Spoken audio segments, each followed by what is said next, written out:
Hi everyone and welcome to ECG a Day. Here we'll go through a single ECG and a discussion will be at an intermediate level. Here's the ECG and you can go ahead and pause this video here if you would like to take a shot at interpreting it yourself. My approach to this ECG is to first identify the problem. This is clearly a tachycardia and it's a wide QRS, so the main problem is a wide complex tachycardia. As with any wide complex tachycardia, the differential is always the same. It's VT, SVT with vibrancy, pre-excitation, artifact, and pacing. We can rule out pacing on this tracing because I do not see any pacer spikes. Artifact is unlikely because this is a very clean tracing, and I see a nice QRS in all the leads. And pre-excitation is quite unlikely and quite rare, and this is not a typical pre-excitation pattern. So next we'll move on to VT, or distinguishing VT versus SVT with vibrancy. If you recall, to distinguish ventricular tachycardia from SVT with aberrancy, which is essentially any SVT supraventricular mechanism that produces a wide QRS, and it'll always be a right bundle or left bundle branch block, which is what the aberrancy is. To distinguish the two, you have three main tools. One is the AV relationship, if you can identify P waves. Another one is initiation or termination, which we don't have here, so we can't use this particular tool.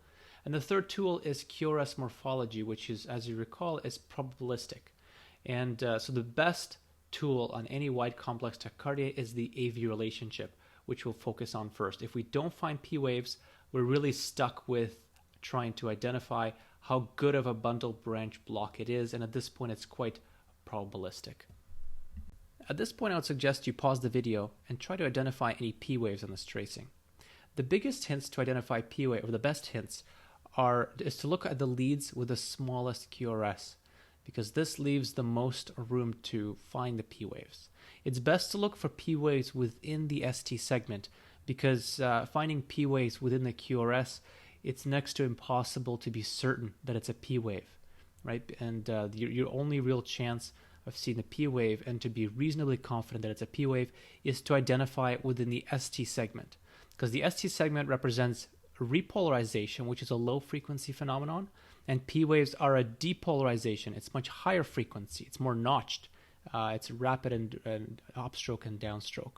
So looking at this tracing, I'm scanning each and every lead to see if I can identify something in the ST segment. So if you can see here, I can see this ST segment is larger than this one. So there's probably something hiding in the ST segment, but I cannot be 100% sure. So I go down, I see the same phenomenon here as well.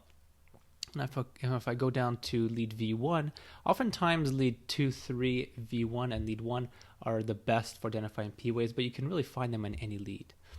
And if you look very closely, I see there's a bump here, and then I look for the next bump, and you can identify the rest of the P waves on this tracing. And whenever you identify them, you can actually caliper them out. And the P waves are generally, if they're sinus P waves, they'll generally be regular, right? Because that's what the sinus node does.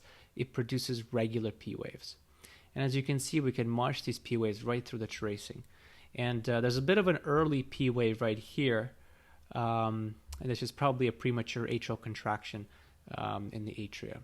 So as you can see, in this particular case, there's far more ventricular activations, far more V's than there are A's, and the A's and V's are completely dissociated. The only possible explanation, if A's and V's are completely dissociated, right? The atria have their own rhythm, and the ventricles also have their own rhythm, and the ventricles are going faster than the atria. You're almost 100% certainty that this is a ventricular tachycardia, and I would call this VT off the bat. Certainly, since we have AV relationship, and we know that there is more V's than A's, and there's AV dissociation, this will be VT with nearly 100% certainty. However, I don't usually even comment on the QRS morphology because it is VT no matter what. The QRS morphology is a much weaker tool to use, and I only use it if no other tools are available. But let's go through the exercise of looking at QRS morphology nonetheless. So in this particular case, I look at V1, and V1 is positive. So this is a right bundle branch type morphology. Okay, and next question is it a good right bundle branch block pattern? So if in V1 I see there's an R and then there's R prime, so this is consistent with a right bundle branch block. And the first R is smaller than the R prime, which is, if you recall from the Brugada criteria, it's one of the classic features that he discovered is very typical of a right bundle branch block. If the first R is higher than the second, than the R prime, then that's very unusual and it points towards VT. So in V1, it's a pretty good right bundle branch block. And let's look at V6. In the lateral leads, it looks nothing like the classic right bundle that I demonstrated here. Okay, it's very, the onset of the QRS, it's very slurred, which if you recall with bundle branch blocks, the onset is very fast because you still have the contralateral functioning bundle. And here it's very slurred and it's notched and it looks nothing like a right bundle. So I would say this is a very poor right bundle. It's a very unusual QRS morphology for right bundle. This is most likely VT. So the QRS morphology tool is consistent with VT.